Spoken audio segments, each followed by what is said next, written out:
they start to pick up momentum in series, and that's a very hard snowball to try and stop. Strongholds live fire is going to be game 1.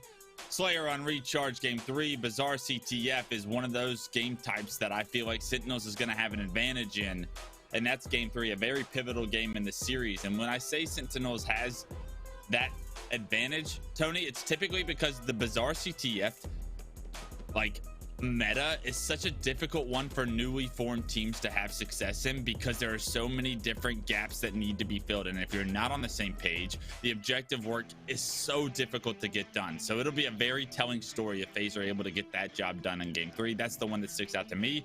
What about you? When you see this series layout, anything sticking out to you early? Right off the bat, I look at Strongholds live fire right off the rip. Not only is it the first game to really drive that momentum going into the series, but you're talking about Strongholds, which is a strong game type for both Sentinels and FaZe. Then you're going into live fire, which is one of the most punishing maps. What do both of these teams excel in? That's not only getting you 2, 3, and sometimes 4 down, but being able to identify the spawns, being able to identify where the pressure needs to be applied, and punishing their opponents. So Strongholds live fire is a great way to start off these series. We're talking about strengths for both of these rosters, and I can't wait to get into it. So Wes, why don't we get into it?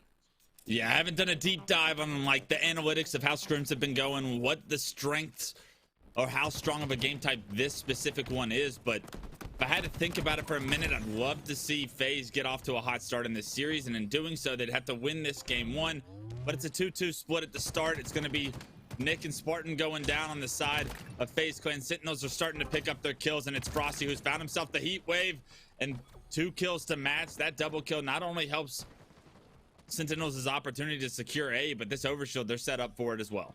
Well, Wes, that's why you're one of the best in the business, because although FaZe ended up going 3 down, you see that early momentum in favor of Sentinels. The last time these two met up was in a scrim, and it was a 250 to 175 win in favor of FaZe. But I don't think Frosty had the sniper rifle like he did before, so what do? Get it out of his hands immediately. Yeah, massive job. FaZe were actually the team that were able to get that over, so they were able to put it to work. Unfortunately, since that kill onto Frosty, they kind of positioned themselves all towards that big door in house, and when you do that, you're just easy pickings. They go 3 down in that situation. Sentinels are able to get the slays they need to come off spawn. Spartan's trying to make a play here on tower, but SnakeBite, he sniffs them out. They're able to transfer over B in the meantime as well, so Sentinels are right back in a scoring position. The lead for FaZe is not going to be that great after a hot start from them. CB setup still in favor of the boys in blue. Sentinels controlling the map so far, looking to aggress onto FaZe. We have Frosty coming in with the heat wave, trying to break out. Sparty now gonna rat it out just a little bit, defending this Bravo side of the map, waiting for SnakeBite to overextend. Now gonna go for the backsmack, can't quite connect. The nade does, has to do with the BR, and that momentary missed melee ends up in a trade, but Sentinels end up 3 down. Yeah, but it's a one-on-one. It's Renegade versus LethuL. LethuL's going to be in C, Renegade's in B, but that's a trade that FaZe are willing to make because they're going to spawn in-house. They're going to be able to transfer over A. Unfortunately, in the meantime, the second overshield of the game, it's come up. SnakeBite gets himself to the overshield, but a little bit of an aggressive play there. Tries to progress on the map while activating it. Pays for it with his life. In the meantime, though, LethuL, he's here to pick up a few kills. Not only that, but secure that overshield. And that's a massive play by LethuL to pick up on the damage from SnakeBite, but more importantly, to deny that overshield from going into FaZe. And it looks like Sentinels have won the battle for the second overshield now that everything is ensued.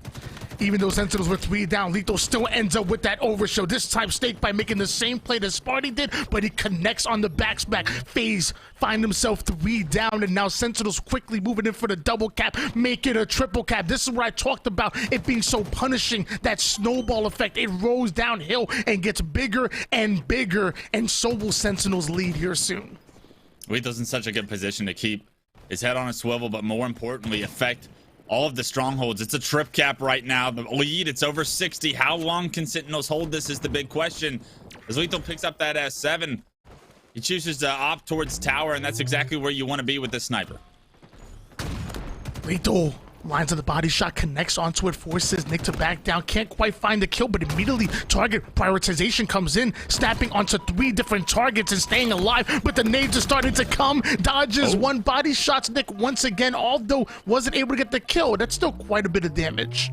Yeah, LethuL doing a ton of damage there. It's unfortunate that no one from Sentinels was able to swoop in, pick up some of those kills, and unfortunately, he also loses the snipe in hand. So it was once a massive power swing opportunity for Sentinels. It's squandered. FaZe do such a good job to fight from a disfavorable position, get the snipe out of Sentinels' hands, but not only that, they've been able to transfer A and C in their favor in the meantime. Since then, though, Frosty's made his way into C. He's got the commando. He's got a kill to his name, 12 for the game, and they're in a trip cap situation once again. I've been really impressed with LethuL's gameplay as of recently. He's always been a phenomenal player, but people started to question a little bit in the stats, but now we're seeing those game-winning plays. Forget the stats at this point. When he's holding that ball, dropping and putting damage onto multiple players, when he's grabbing each and every one of these overshields despite his team being 3 down, these are game-winning and game-saving plays that he's making, and LethuL has definitely been stepping up, looking a lot more motivated as of recent. Goes in for the challenge onto Nick. Nick will find himself the kill, but Sentinels still putting points on the board. 163 to 52 now. Sentinels with the commanding lead, in charge of B and C as well, trying to pressure A. You can tell that Sentinels do not want to give any kind of room for FaZe. Let's hop on board with a listen in with Sentinels and see what's causing them to play so well. Go OSB, guys, OSB. On OS one hit. Nah, I'm going top in. Yeah, one key door, one key door. Yeah, one key door, one key door. Last guy key door, last guy key door. Screen. Yo, they're gonna spawn B, they're gonna spawn B. I'm holding tower again, I'm holding tower. Yeah, we didn't kill Falcated, guys. Falcated. He's on it. Fucking shit on. Nice, Brad. Good shit. Renegade on it. Get AT, I'm gonna push B. Nice. B's dead, B's dead. Okay, let us Spawn B. Stop fighting, they're gonna spawn B on you. Absent B. I'm pushing up B, I'm pushing up B. Matt's coming. NC killing me. Okay, I'm going right here. We're going B. Okay. He's B on me, back B still. They're at C as well. PJ, go to B with us. Back B. Sparty, one it. Dead. Another one there. I'm here. You guys shoot him? Yeah, There's one inside, man. Shot Nick on the wing. Nice. Another one there. Another Oh, one there. Where it goes here. Going garage. They're going garage. Over here, come out. I'm gonna cap C. I'm gonna cap C. 15. Watch your nest. I'm gonna push out your tower. Yeah, next week, Brad. I can look low. I should be good. Next week. Everything in 10, guys. Yeah, we play. Oh, guys, low cuts. Make sure you play for weapons here, guys. Low cuts. One shot key door. I'm gonna push up there. Top C as well. There's 3. Alright, everything's up. I got you. I'm looking. I'm staring at him, Matt. Falcated is cool. Okay, I'm gonna go B. Go. We beat him. I got heat wave. Side cuts with us. Heard you. I'm behind screens. I'm pushing over. We're posting back. Yo, they're Cuts me. Come on, another one up. Over guys. You have So to start to find the slays that they were looking for. They had the advantage going for that overshield, but Spartan was able to steal it away, and now you're seeing the double cap in favor of FaZe, quickly moving in for the triple as well. Maybe FaZe can use these overshield and these resources to get back into the game. They're going to need to. It's a massive lead still on the side of Sentinels right now, 213 to 100. But Tony, let's talk about the communication we heard there. That is not your standard communication from Sentinels. The energy is there. The effort from all 4 players is so evident when you heard the small talk. Everyone crossing their T's, dotting their I's.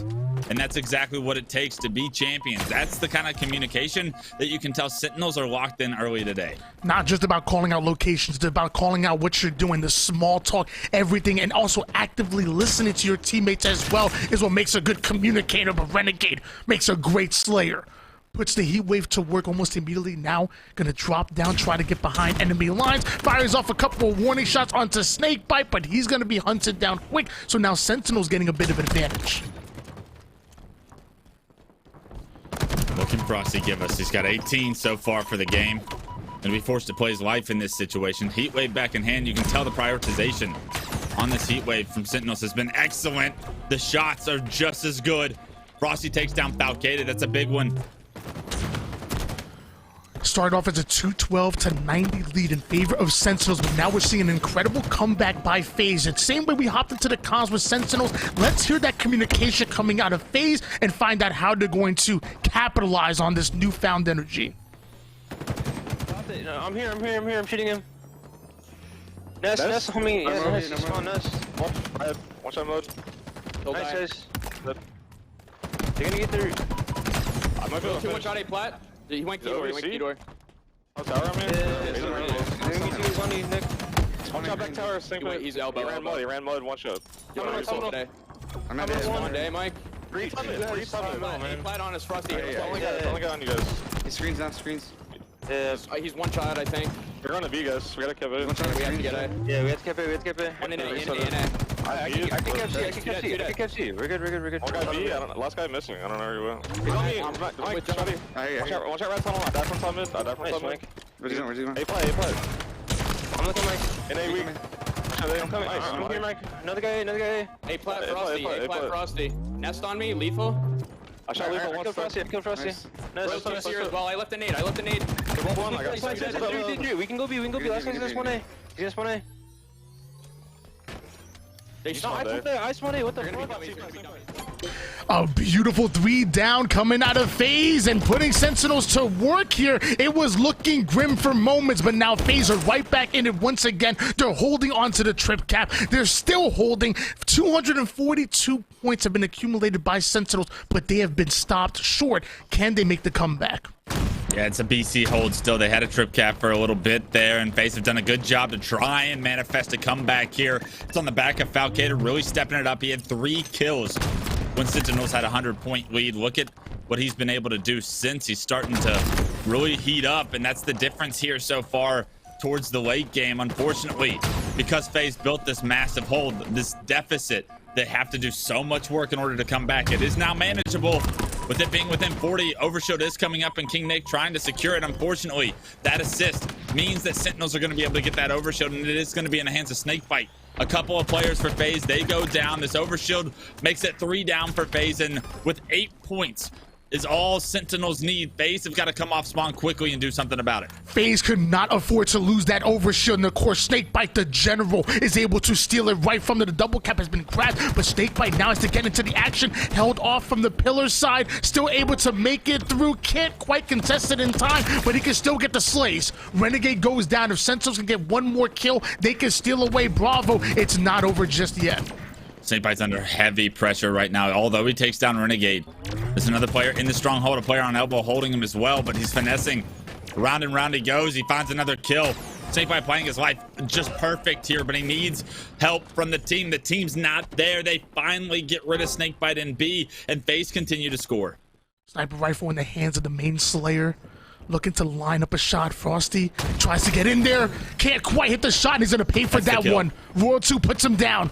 Royal 2 now working onto the alpha side. Frosty is there as well. Off the screen, Spartan gets himself a double to try to stabilize a bit, but it's 245 and counting. A triple kill out of Sparty. An overkill out of the dog. But he doesn't make it in time. Oh my God. Spartan needed just one more second to get in there. The kills come through. But the name of the game, it's Strongholds, Tony. And I mean, Sentinels, they just flipped the map so perfectly there. They had the CA hold. And although FaZe were able to hold down B in that moment, the rotation just wasn't quick enough. And even though Spartan gets that fantastic overkill, takes down everyone on the side of Sentinels, they didn't give themselves the time window they needed to rotate to A or to C, and that's going to be where game 1 is decided. Is a game of inches.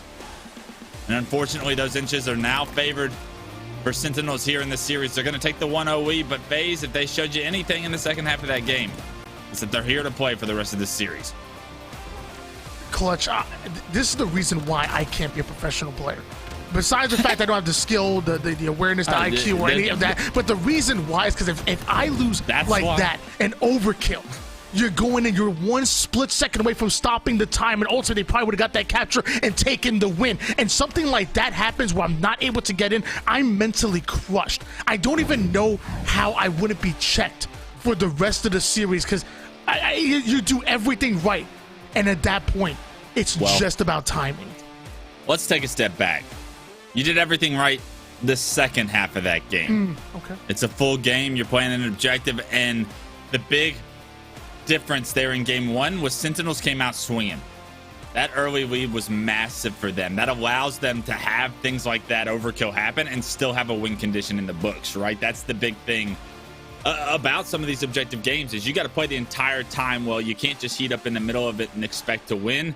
But for FaZe, there's a lot of hope for me for them in the rest of this series. I know game 1 that didn't go their way, Tony, But as a professional player, especially on the side of FaZe, those guys are veterans. The fact that they were able to heat up, starting to hit a stride. If we're playing Strongholds to 300, FaZe probably win that game, right? But unfortunately, they couldn't pull it out because of the deficit that they allowed so heavily in the first half of that game. If you're FaZe, I think you're like, hey, we're strapped in for a long series. Although we started out slow, we have momentum still. Even though Sentinels win that game, I would say FaZe have momentum in the game. They should be confident going into game 2, knowing that this series can go the distance. They just need to clutch up, and they cannot afford to start slow and give up those kind of deficits. Well, game number 2 is going to be Slayer on recharge. And very similar to live fire, you know, it's going to be played through that long rifle, that sniper rifle being the shock rifle, and instead of an overshield, you have that camouflage coming in. If there's one thing that FaZe did towards that end game was they allowed SnakeBite to steal away that overshield. And maybe if that overshield goes in the hands of FaZe, maybe we won't even have to make a clutch play like that. Maybe we don't even need the overkill. Maybe FaZe win it before it even gets there. So at that point, it's about prioritizing the resources. Not only to keep it out of the hands of Sentinels, but you know that Spartan, Renegade, and Falcated can all go off with the shock rifle. Really get those resources, put them to work, and we could be talking about a tied-up series after 2. Yeah, you definitely want to see more prioritization on those power-ups, power weapons on the side of FaZe. It felt like they didn't have a ton of them, and when they did, they weren't really hitting a ton of shots with those, right? Continuously, we saw Frosty with the heat wave. We saw SnakeBite with the heat wave. We saw overshields continuously going into Sentinels' favor. And for the game to be that close, that is a lot of promise to FaZe that they're able to kind of flip that power-up, power weapon story in their favor. Someone that is traditionally known to revolve his gameplay around power-ups and power weapons is Renegade. I expect him to have a more of an influence on the deciding factors of where those power-ups and power weapons end up landing. And you're right. If Renegade can get his hands on a camouflage, he can change the outcome of a game with just one opportunity. So I'm very much looking forward to getting into this second match, seeing what Renegade can do in order to change the tide, to swing FaZe's momentum back in their favor, to get right back in this series, because you cannot go down 2-0 to Sentinels. Reverse sweeping the back world champions is not going to be easy. But if anybody can do it, I think this FaZe roster is littered with talent. You just don't want to dig yourself that much of a hole, and we've already seen that FaZe can dig a hole. Well, we're dropping into the map of recharge. It's going to be Slayer. So one thing I can promise you is we're going to see a lot of standoffs. Whenever the competition is this tight, the game tends to slow down a bit. So watch out for that mid game when that happens, as Falcated drops a nasty melee, taking down Sentinel's finest there. Falcated going for the double kill, able to take down Frosty before going down. So great plays across the board for FaZe to alleviate some of that pressure, but they haven't gotten map control just yet. A couple of big kills on the side of Sentinels there, but they're traded out by FaZe. FaZe end up getting the better of the exchange. The 6-5 lead, it's narrow, but if you can take down Frosty, that's a nice kill. But Frosty with the insta, I'm not even sure. I guess he sticks him with an absolute wild stick. No shield. Frosty somehow gets out with his life, changes it to a 2-kill swing now, and gives his team a little bit of map control with that. Releases a little bit of the pressure we would have seen from FaZe, but now it looks like they're in a tough position to try and fight out an elevator, and you know how bad Spartan wants to push these spawners. Gonna be really excited to watch the matchup between World 2 and Spartan. You have two of some of the best pure shooters in the game. Obviously, World 2 sits on top, but I don't think Spartan is that far behind them. Spartan can shoot, put down damage on the map, and most importantly, he can stay alive. So watch out for this man on screen right now. Coming over toward the A side quickly. You have SnakeBite sitting up high onto glass, able to cross map. Falcated goes down, so now numbers quickly going in favor of Sentinels, having to cut the map in half. Spartan looking to break through with this flank. Yeah, did they know two of them are here's the big question. Spartan trying to be aggressive. He does get nicked by the nade, but it's not gonna take his life from him. LethuL playing around these batteries right in front of him. Does Spartan know he's here? He's got an idea. Spartan with the shots, but LethuL's got better. 3 go down for FaZe, and somehow Sentinels keep everyone alive in that situation. 16-10 now. Sentinels build what would be a significant lead, I would say, going into this second camouflage. Camouflage so important, and we see it find the hands of one. Frosty trying to get the burn, but Renegade gets out of there. The movement too smooth, and so is Renegade. He's a smooth operator with the back smack, but LethuL getting yet another critical kill. One on Spartan before, the second on the camouflage Renegade. LethuL making plays, and Sentinels holding on to the lead. Yeah, they negate the damage that camo is able to do, but they are able to pick up a 3-to-1 trade on the side of FaZe Clan right there. They make it a 4-kill game, so this game stays within striking distance. Can't stress enough how important it is that they keep it within striking distance and allow players like KingNick to go off. He's starting to find some angles with the shock rifle. The first shot, it's good. It's traded out, however. Renegade trying to be aggressive on the SnakeBite in that pipes area, and Falcated's got to be careful here. The grenade stands true. Can he hit the second shot here? I'm sorry, this is KingNick, but a double kill killing spree. KingNick anchoring with this shock rifle is exactly what FaZe needed.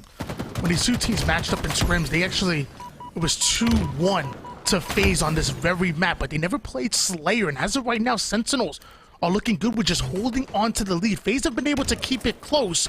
Maybe with this shock rifle, they can steal away the lead. You're talking about near perfect play, and the timing just off road to peaks that angle right as Renegade looks away. Yeah, consistently just being able to trade here is so big for Sentinels, especially as the shock rifle is just continuously in FaZe's hands. You know, it's so difficult to try and trade efficiently when some of these angles, if you peek them, you're just dead. Renegade's so lethal with that shock. Frosty's creating absolute chaos over here by the double stack. Somehow gets a double with a nook and cranny. They're over towards blue stairs, but Renegade answers the ring of that bell with a nice double kill. It's both headshots with the shock. Absolutely starting to heat up, and this is what we were talking about at the start of the game, Tony. If Renegade can get himself some power-ups, power weapons, FaZe have an opportunity to tie this series up, and that's exactly what Renegade has planned. What do Renegade and Steph Curry have in common? They're both from Cali, and they both hit shots. It don't matter. Shock rifle now in the hands of Renegade, looking to put some more work with it. You're seeing a two-man push on the outer side. Spartan and Falcated starting to overwhelm the long haul side. I'm loving the way FaZe are playing. They're able to steal the lead, and they're looking to do more with it. You know what? I think we have the listening queued up. Why don't we hop into the comms of FaZe and find out how they're going to clutch out this game? One shot. Watch my cross. Watch my cross. Yeah, I'm here, John. Watch your lower. I just flew it. See, I'm sitting. You're fine. Okay. Hey, we can push this. We can push this. I'm walking repulse, Mikey. We're walking here. He's one shot top red. One shot top red. And top BR, guys hiding. Top BR. One shot back spire. Last guy me. SnakeBite. I need him. I think one might be turban. I'm not sure, to be honest. Yeah, look to run. Let's go red. Let's go red, Mike. Okay. Top blast. Two top red. On me, Mike. Pipe door, kill that guy. Watch out. He's weak turban. He's hitting turban. Close. He's still weak.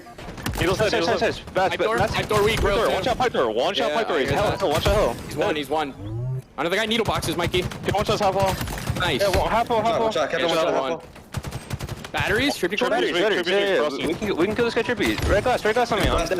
Alright. You guys on me. We have to give that up for now. Yeah. Watch out, you're lethal. I hear bottom, man. Sneaky. I don't know. Frosty and sneaky. There might be guys, I got a guys one. Looky. One shot. I traded. Camo. Got Melly on C boxes, Mike. Got him. Nice. Bottom A on John. Bottom A, one shot, man. Yeah, slow down. Yeah, we keep spamming the comms, dude. I hear you, Camo. Glass on me, guys? Let's weak. Glass I'm side. here, I'm jumping up. No, I hear you. Nice. Camo. Weak. Nick, this is yours. Yeah, this is yours, Nick. Frosty's half wall weak. Yeah. What's up, Red? Nick alive. Yeah, Nick should be I'm good. Let me get play, guys. KingNick able to steal away yet another camouflage, and this can be critical to FaZe possibly tying things up. LethuL now being caught on an island and over the gold side. Luckily, he does have a bit of help, and I love that Nick is taking his time, looking to break down the defensive, but a premature fire comes in. SnakeBite and Raw 2 try to take height. Renegade ends up getting 1v2. Frosty finds the camouflage player, and FaZe are not able to execute on that camouflage. In fact, they end up going 3 down west. How did that happen? They go 3 for 3 though, so FaZe keep that 3-kill lead. They've done such a good job to get that lead, and that's a 4th. Frosty, a little bit of an overextension, drops under the batteries. Renegade makes him pay for it. The pressure on the elevator from Royal 2 is going to try and trade it out, but time after time, FaZe are able to trade these kills, and Renegade backs up, has the timing on the LethuL, finds the separation of 6 kills now, 46-40, and FaZe have done such a good job, Tony, of trading ever since they've gotten this 6-kill lead. It got down to 3, which is where you start to get nervous. Are they going to choke this lead away? They answer that. They get the kills they need. They keep this within a comfortable lead for themselves, and now if they can slow this game down, they can tie the series up. I don't know what FOV KingNick plays on, but didn't see Frosty run right past him. In fact, Roll 2 getting some damage as well. Renegade throwing a couple of denial grenades, but the flank will come in and Renegade goes down. Sparty luckily able to pick up the pieces, and just 2 more kills needed for FaZe. We're seeing LethuL and Sentinels start to gather, start to stack numbers. They have to overwhelm them, and that's exactly what you see do. Roll 2 awarded the kill for that one. Sparty hiding his presence but gets spotted out, goes right after Roll 2, but down to 1 shot he goes, anticipating the push. SnakeBite comes in, 49-46, just 1 more kill needed. They spot Roll 2 spawning. They know where all of Sentinels are, and this is not an easy position for Sentinels to fight out of. Everybody's weak on the side. If you're FaZe, you want to collapse on this, but you lose the first 2. You have to slow it down. All of a sudden, it's 49-48, and Sentinels are not in a favorable position still. Back blue, multiple players weak. They got pressure on them. Can they get them out? The repulsor off the map, but the kill comes through. Spartan, the dog does it. This time around, the kills matter for the dog, and they closed the game out. Wait, it's Sentinels. No, it had to be FaZe. There's no way. We're gonna have to play this. It had to be FaZe that won that out. Renegade was falling off the map, and I'm pretty sure it was 50-48. Okay, Spartan the dog, the kills matter. Thank God. I would have been heartbroken for the kid this time around. Oh my. In a Team Slayer game, the last kill, it matters this time around. Spartan the dog changing the narrative here in game 2, tying the series up. And for fans out there that want this series to go the distance, we are 2 steps closer from that being a reality. FaZe have done it. They have pushed this to that game 3. It's Bazaar CTF, and this is where I was talking about, Tony, as we look at the stats here from this previous game. Game 3 is going to be that moment where FaZe either really show me they have what it takes to create the upset, or Sentinels really take the control once again of this series. But I mean, as these stats come up on the screen, it's SnakeBite, it's Frosty having a great game on the side of Sentinels, but everybody on the side of FaZe did their part to get this win. Yeah, what's crazy to me, I'm gravitating towards the stats, and there's no weak link whatsoever. Like, you know, you see Roll 2 with the 6 and 11, but 15 assists to go along with it. No, I love those kind of stats. Even LethuL, 10 and 13, 8 assists to go along with it across the board. Everyone is playing up to par right now, and it's a reason why we have a tied up series. It's a phenomenal one. It is competitive. Taking a look at the damage as well, but so far this series has not disappointed just yet, and we are guaranteed at a minimum 2 games, and I think we're going to go to game 5.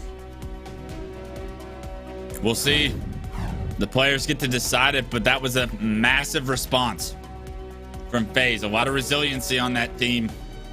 It would have been heartbreaking to some players, like we talked about after game 1, the way that they lost and the fashion that they lost, when you got to think the overkill securing the win. They were wrong, but this time around, the kills, like I said, they matter in game 2. It's all that matters in game 2, and FaZe are able to do it. They tie this one up, and for people just tuning in, for people that haven't had an opportunity to see this exact FaZe roster play, the story's different this time around. These guys are contenders. They're showing you exactly what they can bring to the table here in this first best of 5. It's crazy because if you're FaZe, you still must be feeling confident. Like, I mean, you're talking about Sparty dropping that overkill and being a split second away from hopping into A, stealing that base over towards game number 1 and taking game 1. In your eyes, this should be 2-0. The last time you played on Bazaar CTF against this very Sentinels roster, you 2-0'd them in a win. So as of right now, if I'm FaZe, I'm still feeling confident. I'm still feeling momentum is on my side. You just closed out a huge game number 2. That game 1 was phenomenal. You have the advantage in game number 3, seeing that the last time you matched up, you already won. If I'm FaZe, I'm feeling good. Yeah, and a massive difference between games 1 and 2. It was the control of camo. It was the control of the shock rifle that really allowed FaZe to find opportunity, find openings. Already, FaZe Clan are able to get that overshield in their hands, but unfortunately, he's eliminated by the Rockets. But since then, it's been all Spartan dog. He picks up 3 kills off the opening break. Not just that, but the Bulldog shotgun. He looks to be aggressive towards the bar. Map control in favor of FaZe right off the rip.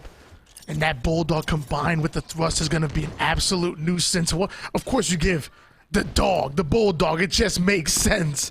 And now you're seeing FaZe slow things down, daring Sentinels to push up, daring Sentinels to get aggressive so they can make them pay. Off the screen, Frosty ends up going down. Spartan getting right behind enemy lines. This flank should pay off. 3 down goes Sentinels. Make it 4. All 4 players getting wiped, but it takes 2 rounds of slays to capture a flag, and so far the split spawners are coming in, and with that, Frosty goes down. We are seeing a pull in favor of FaZe Clan. Yeah, Spartan is not to no shield there. That's a massive kill for him to be able to stay alive. It just makes this flag run potentially so much stronger, but LethuL able to get back to his base, take Spartan down. A couple of members from FaZe go down, and that's going to be this flag being returned. That flag run not going to be a successful one for FaZe, so it looked like a promising opportunity.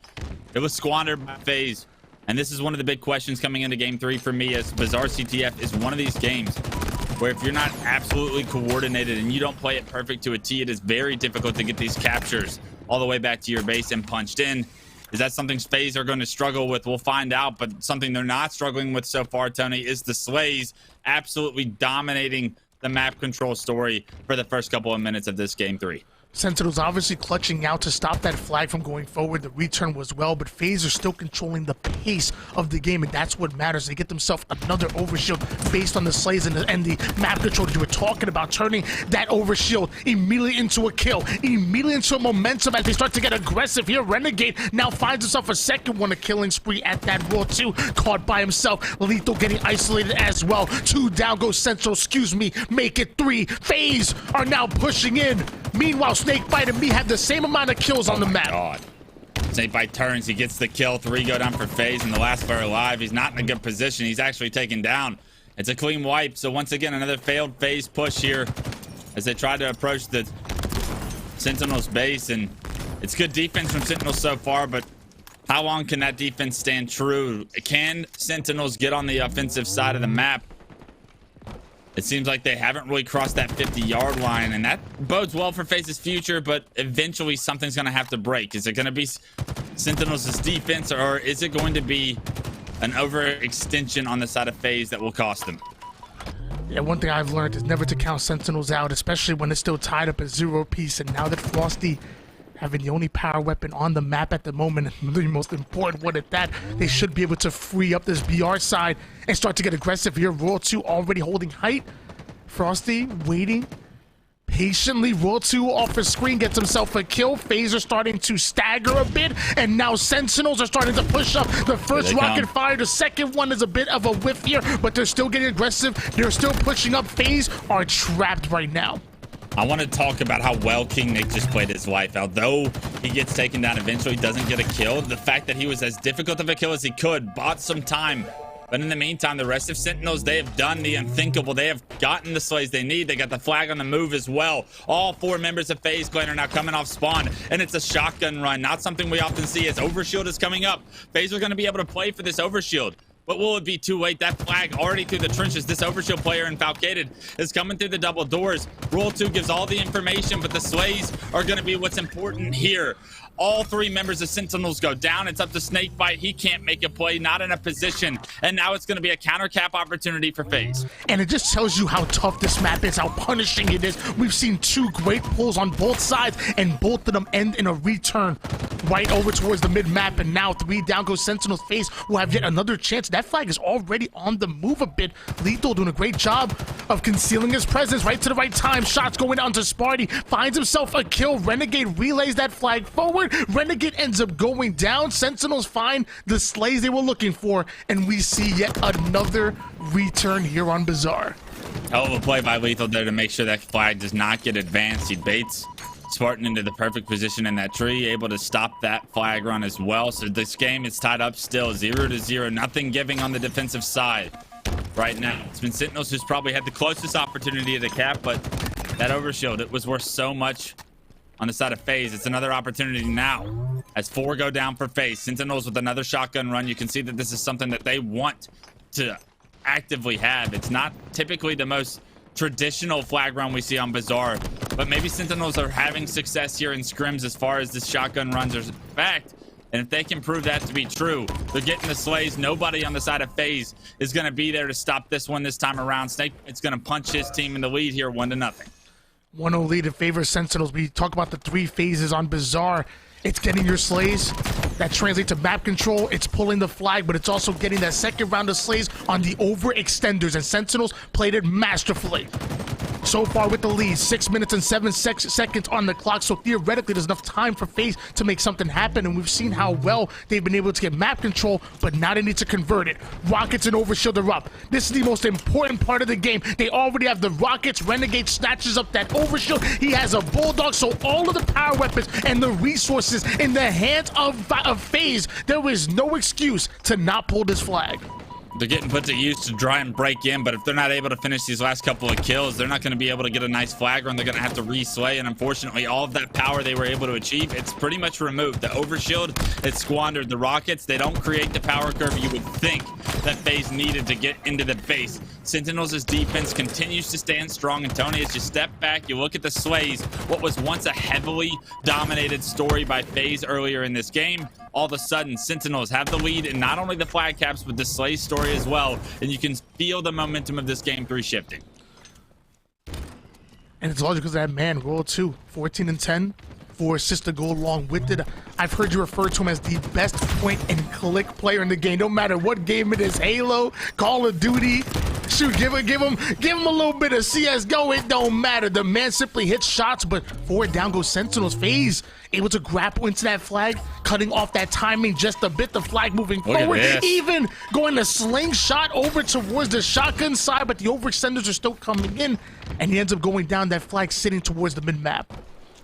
That flag gets taken down, but Renegade's going to be able to advance it now, and with 2 members down, Renegade knows he's got to get a kill before he's able to get it much further. Ends up getting the kill onto LethuL. Not only that, but they get the close spawns in the trenches this phase. So this flag is going to be very likely to go in. I don't believe anyone on the side of Sentinels is there to try and stop it. At Roll 2 is in the base. He does help Frosty achieve that kill, but there's so much more work to do if they want to stop this one.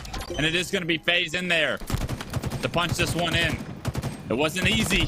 It wasn't the prettiest. They had to slay several times, but FaZe tied this one up 1-1. We've seen almost 8 minutes of gameplay so far, and only 2 caps, 1 for both sides here.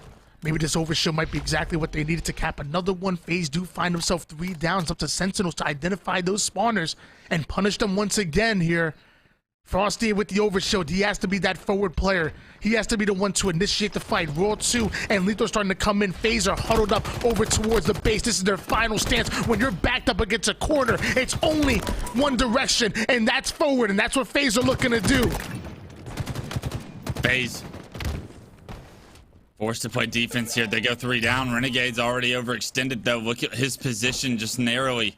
Gonna be able to scavenge for the Bulldog to thrust a couple of brute grenades. That's a massive kit to be able to play around here. How does he opt to try and stop this one? He gets a stick across the map onto LethuL. The Bulldog shotgun onto Frosty, and now this flag runner is in such a difficult position. Roll 2 goes down. It's basically a triple kill for Renegade. He stops the flag run by himself, but not only that, Spartan in a position to get this one on the move. The counter cap for FaZe is going to punch them in the lead here if Sentinels cannot get off spawn quickly, and they're not going to have favorable spawns to stop this one. You have to think that they're going to punch this one in. 1 player at their base to try and deal with it. SnakeBite, he gets the first, but so much more work to do. And that's why we call Renegade the main slayer, the ultimate hunter, the cerebral assassin. He's able to pick apart your defenses seemingly single-handedly with his ability to anticipate what you're going to do, his amazing shot of movement, his ultimate aggressive play style. The reason why that flag cap went in is because of that man on screen. 19 and 9, 7 assists to go along with it. Renegade is the real deal. Renegade is absolutely the real deal. An MVP in former days on Cloud9, bringing that Slayer power back to this FaZe roster. Everything they needed to be contenders with the Kansas City champions here. 2-1, 2 minutes left, and FaZe, you wonder when that defensive mindset starts to shift in, because on a map like Bazaar, these bases, they become fortresses, and when you start to hold it down, there's not a lot that Sentinels are going to be able to do. We're also looking to take height. Big kill out of him, but Sentinels once again find himself 3 down. Falcated now, gonna work a little bait and switch action. Sparty goes right into the action, despite being one shot, finds himself the kills they were looking for. Renegade able to pick apart the enemy defenses, but from afar, we still have that 2-1 lead. 1 minute and 19 seconds on the clock. At this point, FaZe, if they really wanted to, they can play the shot clock. Absolutely, they're going to plan on playing the shot clock. No need to overextend, and it's basically a game of Team Slayer. And for Sentinels to have limited time on the clock, to be able to be forced to feel a little bit more pressure, to be aggressive. A little bit of an overextension there, and 3 go down for FaZe. It's actually Renegade that's the last player alive. He's bottom shotgun with this shotgun. We saw how much work he was able to do last time around in that kind of a situation when he overextended, but maybe not in the same position right now as a couple more members of FaZe are slayed out. Spartan picks up a massive kill to make this flag run a little bit weaker, but I mean, this is going to be such a difficult position for FaZe to try and stop, and they may have turtled up a little bit too much. They may have given up too many lives at the same time, and if they don't win this round of slays, Sentinels will be able to tie this up, but they're here to compete. That flag makes it towards the door. So far, it doesn't make it further, but the relay does end up coming in. Falcated trying to put a final line of defense. He's not able to do it. He ends up going down. World 2 gets this flag over toward the base, but stops short. SnakeBite off his spawn, able to not only get the kill, but stamps that flag in. And with 9 seconds left, nobody in position to pull yet another flag. Ladies and gentlemen, we're going to overtime. We're going to overtime, 0-0. Get your popcorn ready. The show, it's just getting started. FaZe doing such a good job there in the middle of the game to weather the momentum, to figure out ways to find success, to not only tie the game up, but to take the lead. Massive mistakes were made at that point with a minute left, though, that gave lives. But this opening break, it favored FaZe last time. This is where they can find a little bit of success. And we've seen what they can do with that little bit of success. Renegade and Spartan picking up kills is massive, but Falcated picks up the overshield. That's a big power-up exchange, but in the meantime, it does appear Frosty's made his way away with the Rockets. When it comes to overtime, we already know how important these opening strats can be. One good round of slays and you can punish your opponents. We do see one end up going down, not able to take down the second one. Falcated follows through, but only 2 members of FaZe are pushed up, and Falcated is getting isolated, trades out his life there just to defend his BR. Renegade trying to come in late with the Bulldog, trying to delay the defenses of Sentinels, allow time for his teammates to come up. I like this by Renegade. Doesn't overextend with the shotgun. Has the thrust still to play with, but knows that he's got to relocate. They're going to be hyper-focused on where he just was able to have the success. And right now, Sentinels on the ropes. Need to find a way to get some slays, but it's so difficult with the amount of power that Renegade brings. Thrust and bulldogging his way through the enemy base before he's taken down. The shotgun run is once again the attempt on the side of FaZe, but LethuL with a double kill. Stops the cap. He's got a lot of pressure to deal with still. The brute grenades knock him to no shield. KingNick gets a touch. KingNick's no shield. KingNick swoops in. He gets the kill on the LethuL. He gets another touch to advance the flag. But finally, the resources here for Sentinels are able to compete with this flag run. But FaZe are not giving this one up yet. They're able to put 2 down, puts 1 to 1 shot. World 2 comes in to pick up the pieces. They're still wheeling this flag forward, though. Yeah. Renegade actually makes it not only out of the shotgun alley, but now over towards his own base. I don't see any overextenders in position yet. FaZe has the flag in the base. There's nobody home. This flag is going in, and it looks like FaZe are going to go up 2-1 here in the series. What an incredible flag run by all of FaZe, whether it was KingNick keeping it alive, KingNick winning the pivotal battle on the LethuL, throwing the flag just a little bit farther that allowed Spartan to get there, and the rest of FaZe continued to just manifest something out of nothing to get that flag in overtime across that shotgun. But I mean, Tony, in all honesty, you got to talk about the meta starting to shift on Bazaar.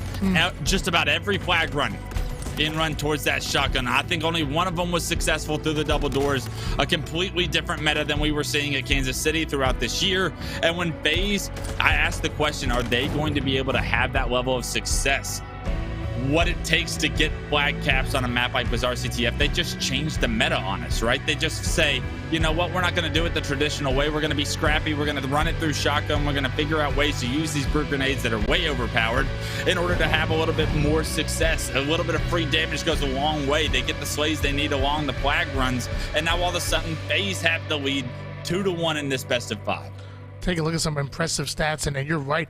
I mean, FaZe said, forget the palm tree side of the map. We're going to control your BR. We're going to stay alive, and you are going to have to do everything you can just to get us out of your BR. You have to expend so many resources just to get us off of your side of the map. You have no time for offense. That's exactly what FaZe were able to do and did it damn near to perfection. I got to give a shout out to my man, Nick, and not just we both from Jersey, but when that flag was going in, LethuL had a nasty double kill to clear out that courtyard side, the same flag that FaZe were running at the final end. Nick had to slide in and win that individual gunfight against LethuL, and it's tough to do. That's a piv. Palms sweaty, knees weak, mom spaghetti. My man came in though, was able to not only get the kill, relay that flag just a little bit forward enough for Renegade to pull that across the shotgun side. Eventually that flag goes home. Sentinels have no overextenders in there. They had to stop that flag in the base. They weren't able to do it, and now FaZe are up 2-1, one game away from making it to the top 3, to making it to the winners bracket finals. Well, I know game 4 is starting, but let's break it down just a second. That brew grenade that KingNick threw that knocked LethuL to no shield, that was free damage, and now not a lot of precision required to get that damage. You're seeing a lot of the meta shift from what was once hyper-focused around what we thought was the strongest grenades on the map in the Dynamo grenades. And they're still strong, don't get me wrong. But those brew grenades, there's two, like, they do so much damage in close quarters.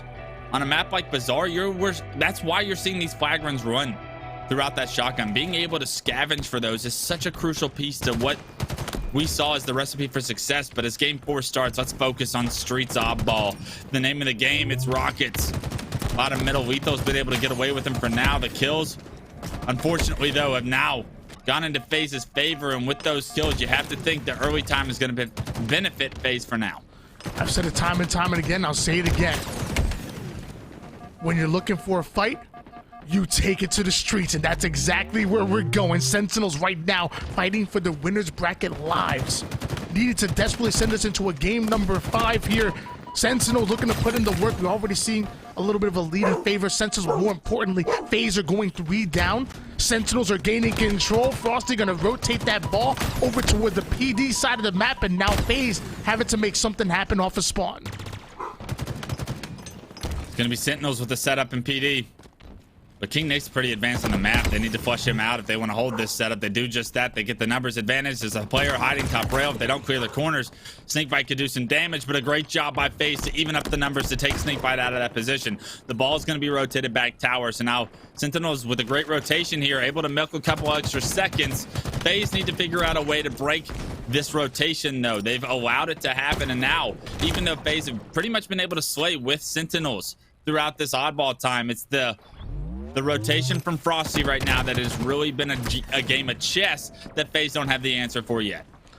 Wes, I hear Poppy in your background. He's barking. She's getting loud. She's ready for Spartan. I mean, I'm gonna assume that she's rooting for Spartan, the dog. I would have to assume. And Sparty's on screen. That's a good player to root for. Going right after LethuL. Sentinels now find himself 3 down, and now the same way the Sentinels were able to gain a 51-0 lead on the backs of this PD side setup. FaZe having the opportunity to do the same. The Bulldog barks, Poppy barks. The Rockets bring the bang though, and they're up. Who's gonna get them? FaZe in a favorable position, I'd like to think, but as KingNick goes down, numbers are gonna be in Sentinels' favor. Those Rockets still neutralized in the middle of the map, and LethuL picks up probably the biggest kill of the game, as he's able to now allow Roll 2 to get these Rockets, but Roll 2 can't get away. The grenade's too strong from KingNick coming off respawn, but SnakeBite is right there, back and forth. These kills go, but a death rocket will not only neutralize the Rockets, remove them from the power swing, but SnakeBite's able to turn 2, and that should give Sentinels a little bit of an advantage, you would think, but Renegade fries with the heat wave. Back and forth these kills go, but I mean, Tony, step back. Look at his stats. Frosty, the main slayer, the best player probably in the game, can do it all. He's got 64 seconds of time, and that's every bit of a difference in the score line right now. Sentinels with the objective efficiency. It's not just about getting the kills, it's knowing what to do with it. The Sentinels are outclassing FaZe when it comes to the objective department. Sparty tries to take an off angle, tries to get the flank off, ends up going down, but FaZe able to capitalize on the damage that he creates. We see a 4 down for Sentinels. Frosty trying to make his presence known off his spawn, but ends up going down as well. So FaZe once again having a setup, and it's scrappy, but FaZe can find himself right back into it with another round of slays. Right now, it's SnakeBite versus Falcated in the game of the slays, and Falcated, although he has the advantage, it's the ball time that really matters here, and something that's really impressed me so far in the few series we've been able to see showcase this weekend is Sentinels' efficiency, something that they've been knocked throughout their careers. Have they turned that story around? And if they do, what kind of a leg does that give them up in the competition as far as Orlando is concerned? Oddball has been a crux for this team in the past. It seems like it's a strength, a needed strength to push this series to a game 5. And speaking of strengths, Frosty's picking up the rockets. Once again, Sentinels win that battle, and this is going to guarantee that round 1 goes in their favor. Rockets in hands of Frosty. LethuL still putting time on the board, trying to get over to his teammate. Just 3 seconds left. Frosty diving in for that ball. So are the nades as well. 2-1 Sentinels taking that round number 1. And I'm questioning, because when Sentinels had that setup, they put a monstrous and inconceivable amount of time on the board, and FaZe were able to get that same setup, you know, at least 2, almost 3 times, and we still see a huge difference in the score line. Yeah, but not a huge difference in the slays is the big thing. Taking a look, quick math tells me it's just about even. I think Sentinels maybe have 1 or 2 kills more than FaZe in round 1, but the ball time's so heavily in their favor. That just tells you how efficient and how well they were playing that first round, and they don't need to heavily outslay you in order to beat you, but someone that is going to heavily outslay is Frosty. Finds a double with 1 rocket, gets an assist with the second, and it's allowed SnakeBite to get away with this ball. LethuL staggering the respawners of FaZe is massive right there. They do get close spawns over in red. This is going to be a pretty strong push from a few members over by FaZe, but if they go down, Sentinels are once again jumping up to a massive lead. Falcated chucking nade after nade, frags into spikes into the kitchen sink, throwing everything at that purple street. We're seeing FaZe start to capitalize those. Couple slays going in favor of them, but Nick ends up getting backsmacked, and just like that, Sentinels might be able to regain FaZe, trying to get into that A-side setup. They're cut off almost immediately by LethuL, but he bit off a little bit more than he can chew, and Sparty's bite is a lot louder than the bark. Great positioning by Sparty there. He's behind the wall. His teammate getting shot. He was able to re-peek, and they didn't expect him to be in that ball respawn area, and because of it, he was able to allow FaZe a free rotation over to tower. But since then, 2 members go down on each side. The battle for back tower, it's owned by LethuL right now, but there's a lot of pressure from PD onto LethuL. He's got help in Royal 2, and what better weapon to see in Royal 2 hands than the Stalker, but he gets deleted. The teamwork from FaZe removes that storyline, and with that being the case, FaZe are able to rack up some ball time. It's unfortunate, foe. FaZe are going to have to try and compete for rockets, and when that ball is in PD, you're a man down. Sparty curve sliding right into the rockets, not able to do anything with it. Royal 2 gets the kill and steals it away from him, and now Royal 2, he ain't playing defense. The man switched quickly into offense, just waiting for the right opportunity. Spartan pushing over towards the arcade side, has a player behind him, quickly turns. Beautiful 180. The nade's gonna finish him off. There's still 1 rocket that should be on the ground here, and ends up in the hands of LethuL, who trades out his life with it. A 24-11 lead in favor of FaZe right now, but both of these teams fighting desperately for that map control here on Streets. Similar to round 1, we're seeing a very similar story go in FaZe's favor this time around. Kills being traded, but the ball being possessed by FaZe this time around is going to benefit them right now. It's a 30-11 score line, but Sentinels need to find a way to get forward down. They have 3. Renegade's going to be the last player alive. He's nowhere near the oddball necessarily, but it is neutralized in the bottom stairs, so they have to flush out Renegade before they're able to secure that oddball and maybe move that to a safer position. The cafe spawns are where FaZe are going to end up. And I love this by Sentinels. They have them trapped, but they're being aggressive. LethuL trying to press the spawns, trying to make sure that they continuously keep 1 player down. But it was FaZe that got behind enemy lines. Somewhere along the way, they allowed Renegade to get through. He picks up a double, and not only that, is able to pick up the ball, rotate it to PD, and with spawns favoring FaZe once again, even though Sentinels are able to just about sway with FaZe, that ball being possessed is the only thing that matters throughout this period of time. Renegade doing a great job of buying enough time with his life, staying alive for as long as possible, holding off the push for a bit of Sentinels. Sentinels eventually get that ball, but eventually get broken based on the timing that we saw. Now we're seeing Sentinels coming off his spawn, getting their chance to go in for a break. Challenge from LethuL onto Nick, puts him down to one shot. Can't quite find the angle he was looking for. Meanwhile, off the screen, Falcated finding a melee, and another rockets come in, and another curb slide to grab it. This time it's Falcated doing the same play that Spartan did, but putting it to work immediately, and FaZe get ball because of it. Look at this, Falcated on the flank. He's going to have thrust and a rocket to play around. He decides not to push up downhill. So much information Falcated is able to give to the team. The ball's being rotated towards Shotgun, and Falcated, he's going to have a cutoff, but unfortunately, FaZe start to drop. Falcated takes the middle route. It gets sniffed out, and Sentinels do such a good job to take him down, but it's a 40-point lead still for FaZe. You got to get through this tram area, and unfortunately, FaZe are not going to let that happen. They finally get the slays. They stagger the respawns. It's a 2 versus 4 right now. I want to hop on board with a FaZe listening as they attempt to break this setup of Sentinels, and if they're able to do it, they basically secure this second round.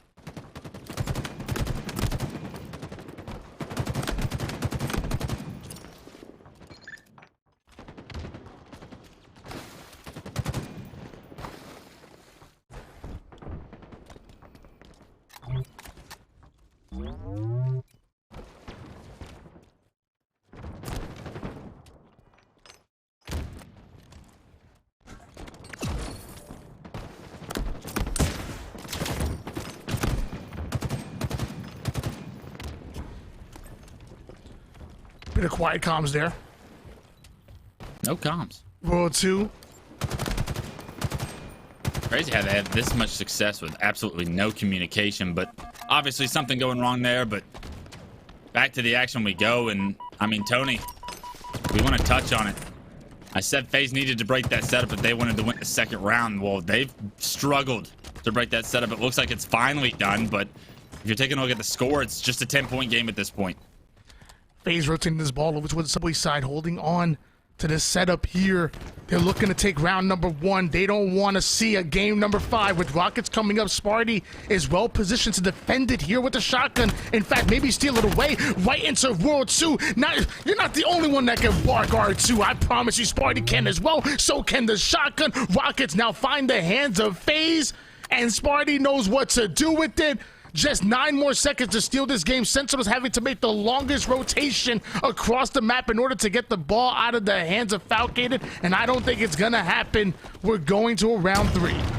Phenomenally done by FaZe to weather the storm. Even though Sentinels did everything to come back, it was a 4-point game at one point.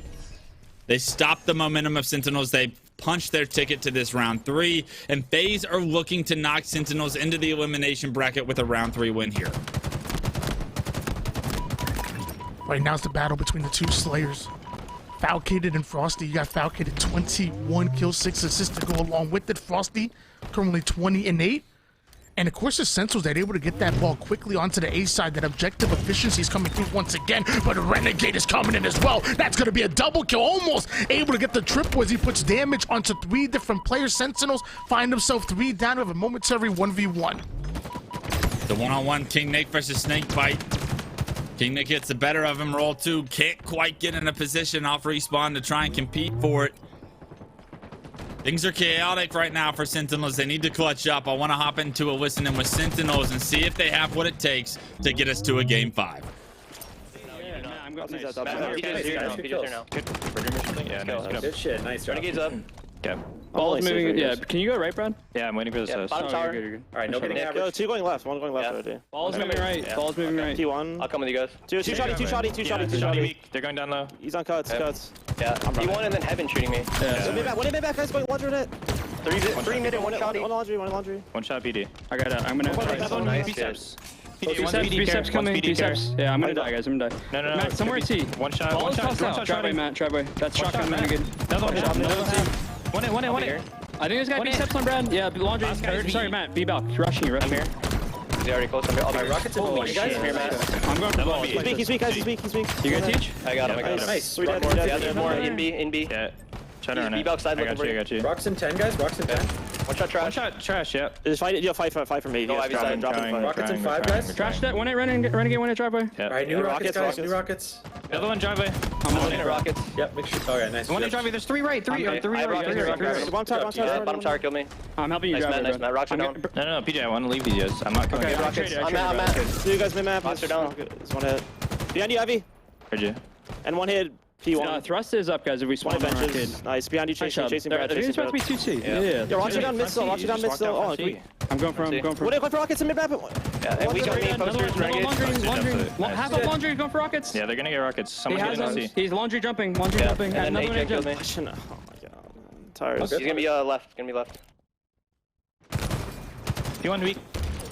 Yo, ball's in a really good spot for P1 us. one hit. P1 will die. P1 dead. P1 dead. Another one. Monty. Really weak front, you guys. Yeah, one cuts, Martin. A 40-1 run going in favor of Sentinels. A great start to try to send this into a game 5. Again, they're 1 round away from doing it, but they're also 1 round away from being sent down to the losers bracket. Sentinels once again having that ball onto the A side and West. Talk to me a little bit about those comms. Absolutely, just clear, calm, but also just consistent. Right? There's a consistent pace of comms. It's a lot to digest, but these guys, they're professionals. They've been teaming for a long time together. And when you're able to have that kind of small talk, when you're able to give that level of communication consistently, these guys are locked in. You can tell that they want to push this series to a game 5. And we see the thrust find the hands of Sentinels once again. I noticed I want to say it was Royal 2 that was calling it out exactly when that, I'm sorry, it was SnakeBite, exactly when that thruster was coming up. You got to give yourself every advantage. The resources are there and you got to use it. Otherwise, they'll be used against you. Frosty, though, ends up going down. Sparty finds himself 2 critical kills here right as the rockets are coming up. We have SnakeBite and LethuL trying to break out of the PD side. Renegade sitting towards sides. We're seeing the pinch start to come. They're entering from multiple ways. Renegade finds himself the first kill, goes in for the second one. Almost able to get it. The 3 go down for Sentinels. FaZe are going to hold on to the setup. 4 go down for Sentinels. Now, FaZe need to hold this setup for a significant time to get back into this round 3. 70-7 now is the score. You got rockets to play around if you're KingNick. You want to make these rockets count. The first one does not find any damage on the LethuL there. A blunder of a rocket. But we're seeing KingNick reposition. Can he get the kill onto Frosty to create the opening? The Bulldog shotgun does good damage as well, and that's created an opportunity for FaZe to continue to rack up some time. Rockets, Bulldog, and thrust in the hands. I think that should have been good for more than 1 kill right there. Sadly, Nick ends up going down. That's going to change hands here. FaZe going to try to rotate this ball away. A great kill, but that ball now finds itself played towards the mid-map. SnakeBite going in for the interception here. 3 down, go FaZe. Only 25 more seconds needed for Sentinels to send us into that game 5. FaZe, how are you going to respond? Can you respond? Is Sentinels going to give you the opportunity? Frosty absolutely burying Sparty in that fight. Unfortunately, Sparty couldn't figure out the way to take down Frosty, and it's not an easy solution, no matter how much shield the kid has at times. But look at this, roll 2. We saw the triple kill in the listen in with the Stalker. We see the perfects with the Commando. His shot's starting to heat up. He's starting to have a heavy impact here on round 3, and that's exactly why this score is now 88-35. A minute 43 left, so the clock maybe not a factor yet.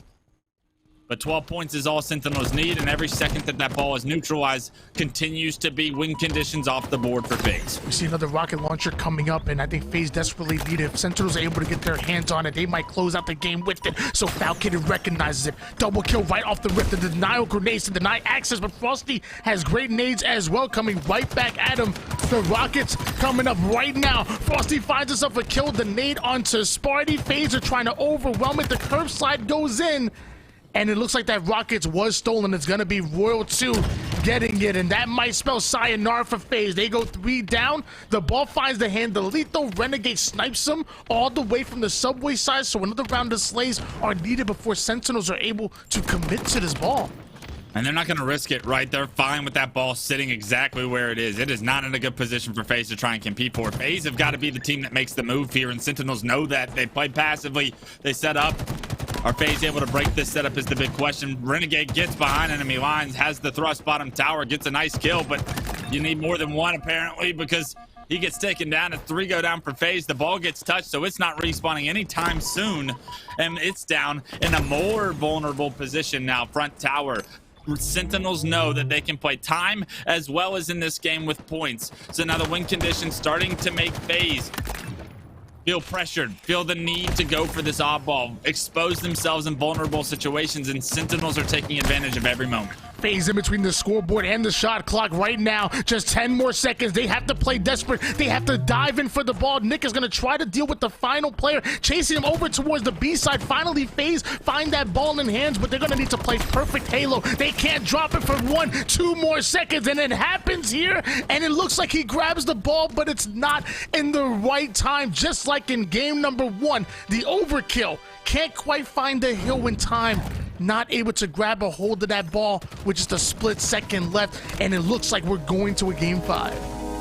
It looks like we're going to a game 5. And Sentinels got us there with some phenomenal efficiency here in game 4. Absolutely everybody doing their part as well. It's not often that Frosty has the most ball time on the team, but the King steps up.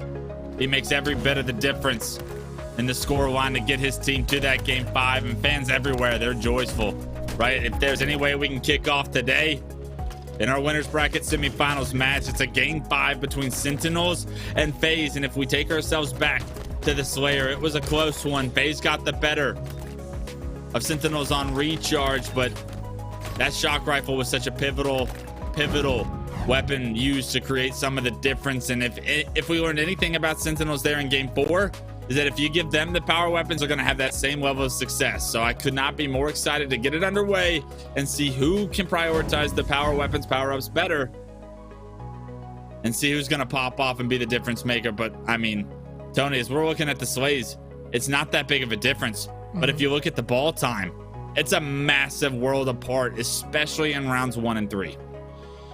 Truly is, and it's crazy. I've been watching competitive Halo for a long time, and you know, no matter what name they go by, Sentinel, CLG, Optic, no matter what name they go by, there's one thing that remains constant, and that's that these players step up when it matters most. When the big money's on the line, when they need to the most, they dig deep and they hit a level that many teams simply cannot. FaZe, they had control. They had Sentinels in the palm of their hands. They just had to close their grip, and sadly they weren't able to do it. And now Sentinels sending us into a game 5. And Wes, why don't you tell me how Sentinels do when it goes to game 5s? When it goes to game 5s, these guys usually come out on top. I think statistically, I feel like playing alongside these guys every single time we were in a game 5, we came out victorious. Every time I watch these guys, it feels like they clutch up when it matters most. But that being said, Aquarius Slayer is a very strong game types for some individuals on FaZe. I'm not quite sure how it falls under their belt for this exact roster, but when I think of Aquarius Slayer, I think of players like Renegade, players like Spartan that get that heat wave, pair it with the thrust, and now all of a sudden you have your hands full with some juggernauts on the side of FaZe. So this is a very winnable game if you're FaZe clan. You need to get off to a hot start. And we've seen how well the hot starts of these games have benefited each one of these teams in punching their ticket to the victory at the end of the day. I hate to say it, Wes, but you're right again. The last time these two teams matched up in Aquarius, it was FaZe that were able to come out with the win. And we're talking just about 3 days ago, they were able to do it. However, it was CTF, and it wasn't Slayer. So although they're a phenomenal Aquarius team, we know how great of a team Sentinels are in game number 5. In fact, I would go out and say one of the most clutchest teams in Halo's history. The clutchest team in Halo history, I'd have to say. Woo. So FaZe, they got a mountain to climb. And I said it before and I'll say it again, Wes. If FaZe want to win Orlando, you have to beat Sentinels online if you have any hopes of beating them on land. This is your opportunity. You have to win this. Treat this like this is Orlando Grand Finals. Treat this like this is Worlds. This is you sending a message, making a statement that you are here and you are the new God Squad. I mean, look at the score lines, though, Tony. No matter what happens in this game 5, 250 to 242, 50 to 48, 3 to 2, 2 to 1. This is as close as it gets. you can't hang your head on this game 5 no matter what going into Orlando. But what it does is it gives you a leg up mentally, right? We beat these guys. We can do this. I think to do that in the best of 5 is massive, like you're saying. It can be done if they lose this on land, absolutely, especially with different game types. But right now, FaZe are learning something that they probably needed to figure out before Orlando comes around. And this FaZe roster has had so much turmoil right throughout their growth. With Snipe Down, it wasn't working. They weren't having success. They weren't in game 5s against the likes of Sentinels. But with KingNick, they've started to get in gear. Renegade's starting to figure out ways to find his final form. Everyone's starting to click on all cylinders, and the fact that you can compete, that you can get to a game 5, that's all you need from these guys, because these guys have what it takes to make the difference when you get to that Slayer. It's a Slayer and by all means, Slayers are typically coin tosses of games when you put 2 juggernauts of teams on the map. It's about individuals making plays, and who's going to step up this time around? That's a big question for this weekend. That's a big question for this moment. To advance to the winners bracket finals would be something FaZe would love to have under their belt as far as momentum is concerned, but only one team gets to advance. And when you're talking about the likes of Sentinels, you touched on it, the clutchest team in the history of Halo. Their win percentage in game 5s, it's absolutely astronomical. It's insane to me how consistent they've been able to clutch up. When they get to this moment, they rise to the occasion. Clutch, I'm gonna be honest with you, I'm a little scared. The last time I bet against SnakeBite and Raw 2 in a game 5, not only did they win, but then SnakeBite took to Twitter and added me and said, sorry to disappoint you. Frosty came into the comments and said, how dare you bet against the 2-time? Hey man, I vowed that day to never bet against Sentinels again, but this time I find myself rooting for FaZe, and I might be in trouble here, and so are FaZe. When Frosty is shooting like that, the camouflage not get grabbed, though SnakeBite in position, but he knows that the pressure is about to be coming from FaZe. This camo ends up in the hands of SnakeBite. SnakeBite now backing down, immediately playing his cover, nobody knowing where he is. Nick finds out the hard way, goes down, and Sentinels take an early lead. When Sentinels get locked in like they are, they rarely lose, but that just tells you how well this FaZe team is playing. SnakeBite playing his life so well here, as he's not only the bait. FaZe try to sniff him out, they can't find him, and LethuL, he's able to capitalize with the double off screen. Unfortunately, he's been taken down since. FaZe still yet to sniff out where SnakeBite is, and this camo, it's about to go down. And a good kill by Spartan there with the thrust forward, using his utility to his advantage to secure that kill on the SnakeBite. It's a massive kill from him, and as FaZe try to weather the storm without a ton of map control right now, kills going against them. Let's hop on board with a listen in with FaZe and figure out how they can try and release some of the pressure Sentinels now have. Frosty, one shot yellow. Frosty's one shot in yellow. Alright. They saw me, I guess. I got a trade. Yeah, I got two there. One shot. Nice, Mike. Nice, Mike. Car jump tight. I'm getting it. I spawned next to you guys. Yeah, we're 3 here. Let's just play. We should go back for P1 weak, blue. guys. P1 weak. P1. I got P1, guys. My P2, LethuL. Watch out P2 with thrust and blue P-door. Blue P-door. Yo, blue window. Blue shrooms. I'm here. He's pushing me. Blue window, weak. That's blue shrooms. Yeah, there's 2 They're weak as fuck shrooms, guys. What's up? I got 2. Peek one. P1. Watch out LethuL. P1. Blue table, guys. With heat-wave thrust. Dead. Nice, in blue. I got camo. Blue guys. Shotty down here. I'm helping you, Mikey. In blue, shrooms. Mike. Watch out, John. Brad. Frosty's one. Ran out high. Watch out. Get the one. Nice. We just keep pushing this. P2. We left you, John. Car 2. I'm coming down. Car 1, Brad. Watch out, car 1. Watch out, blue car jump. One shot, blue car jump. Ty has everything. Top car guys weak. Car 3 weak. Time in right now. Right there. Blue side. Yeah, car 2. Yeah. I'm walking car 1. He's a car 2. Car 2 on Dino's weak. Let's go. Is there a guy here, Mike? I'm blue closet. I'm just clearing it. Blue We're all flag. car side right Blue flag. P2, Mike. Right here, I'm looking. He's there. Same Ty. I needed him? P2. I needed him over there? You gotta fight this. Car 1. P2, roll 2. 2 P2 guys. I got one. Nice. I'm one shot though. Yo, yellow bridge on me. And top yellow weak, guys. P2, we got done. One shot, Nick. Bottom yellow gym. Nice. Stay car, Nick. Stay live car. Yeah, We don't have a No, 2 yellow util. I got yellow window. I done with them. They're fucked up. They're taking hard as fuck. I got yellow window. I died. Yellow window somewhere, John? Or Mike? On me, P2. Watch out, P2, Royal 2. Mike. Nice. Nice. In yellow. We're fridge. Yellow Go bridge. pink one. Go pink one. Watch out yellow window. Run P. Watch out yellow window. Snake in the window. P2 on me, P2 heat wave. Front blue. We front blue. Dude, he's pushing From pink. blue. FaZe has done a great job of keeping it close, but Sentinels doing an even better job of holding on to their lead. SnakeBite finally get another kill. All the Sentinels surrounding KingNick right now, looking to squeeze him out, looking to make him feel the pressure. Nick ends up going down. Camouflage is coming up. Sentinels still have control here in Game 5. What an incredible comeback FaZe had in the early game. What looked to be a Sentinels opportunity to blow the game wide open. FaZe did such a good job to minimize the damage. They have a 4-kill disadvantage at this point in time. Sentinels have regained map control and are able to apply so much pressure right now. FaZe has got to figure out the same recipe to try and stop that pressure from occurring. 31-26 lead. Still in favor of Sentinels. We're starting to approach the end game, and we see another active camouflage in the hands of SnakeBite. Combining that with the heat wave as he looks to push up to the car side. Nick takes a bit of damage. We're starting to see Sentinels close the gap here. 2 quickly go down. The third one is gonna fall as well. FaZe are starting to stagger. They're knocked down. They may not be knocked out, but they better be careful. 9 kills is a lot on Aquarius Slayer. This is how you close the door on a series. Sentinel with all the momentum, all the map control. They have FaZe trapped in the corner.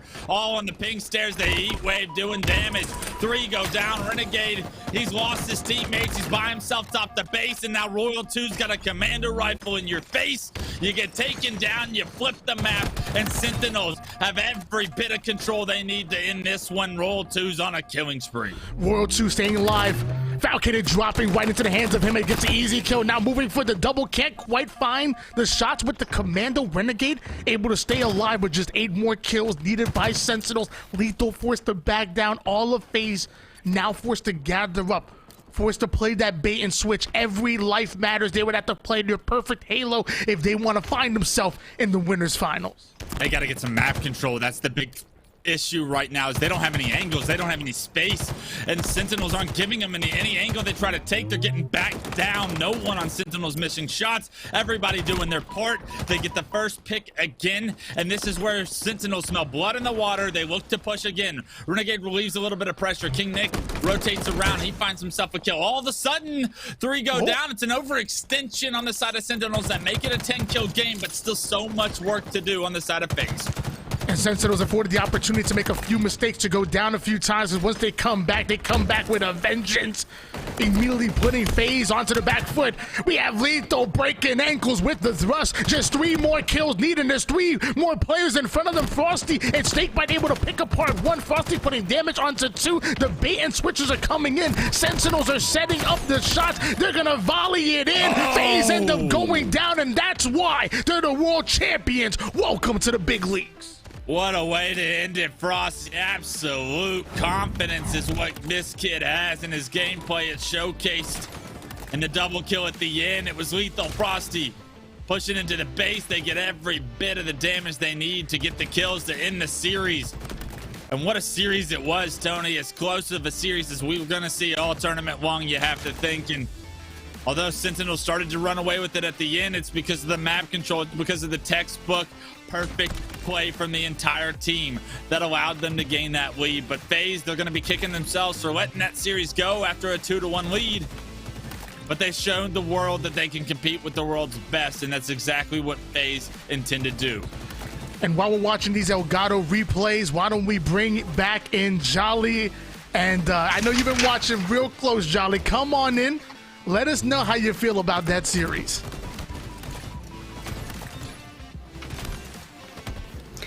Oh my, how I feel about that series. Well, I could not take my eyes away from the screen for all 5 games, I'll tell you that much. And the series started so dang close, right? We had 250 to 242 for Strongholds. That Slayer game was 48 to 50. In fact, there was a little bit of confusion even. I think this is everything that we wanted it to be.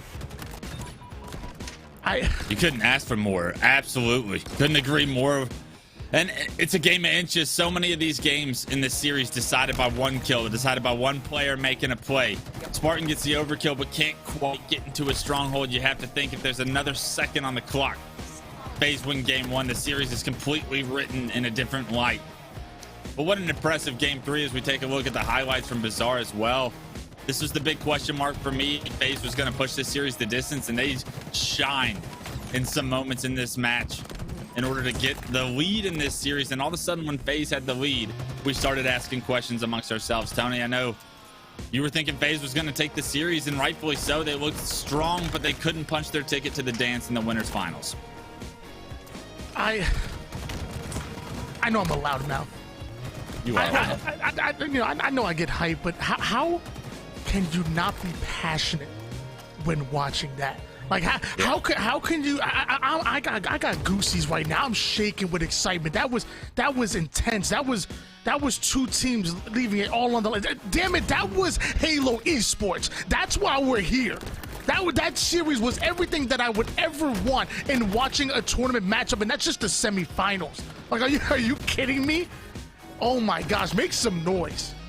For real, that was, I mean, such an incredibly close series, and I have to think one of the things that I really appreciate coming out of FaZe Clan in this series in particular is that we were talking about a lot of these individuals, but it wasn't as though one in particular stood out throughout the entire series, right? When we're talking about Renegades, we're talking, we're talking about Renegades, we're talking about Sentinels, we are saying a lot of Frosty, right? Frosty was absolutely popping off. We were talking about Royal, which is classic. We were talking about SnakeBite, that's classic. But when it came to talking about FaZe and where their strengths were, it really depended on each map, on each game mode, and which game we were at in the series there. And so it's very commendable that every single player really seemed to pop off in their own individual way. Even Nick, like you were talking about there, Tony, where maybe his KDA seemingly wasn't fantastic, he was still providing everything necessary to the team to actually make those objectives worthwhile. Nick, he brings just a different vibe to the team, and oftentimes we pay a lot of attention to the stats and on the wins and loss columns, and for a reason, but sometimes we don't dig into the intangibles, the mental, and what a team can bring. I'm talking outside of the game, and I come out of Snipedown's mouth. This team did not gel in game or out. They were not the right fit when they first brought this FaZe team together. But the moment they brought in Nick, we started to see a turnaround in the results. We started to see, instead of getting 10-2 by Optic and scrims, now the things are getting closer. It's 7-6. You're still losing, but it's a lot closer. We started to see things come together, beating out the likes of Cloud9s in some of these online tournaments. We're starting to see FaZe maybe not look like the God Squad that we thought they were going to be back in June when we started hearing rumors about this, but looking much better than what they've been putting on the table and looking LAN ready.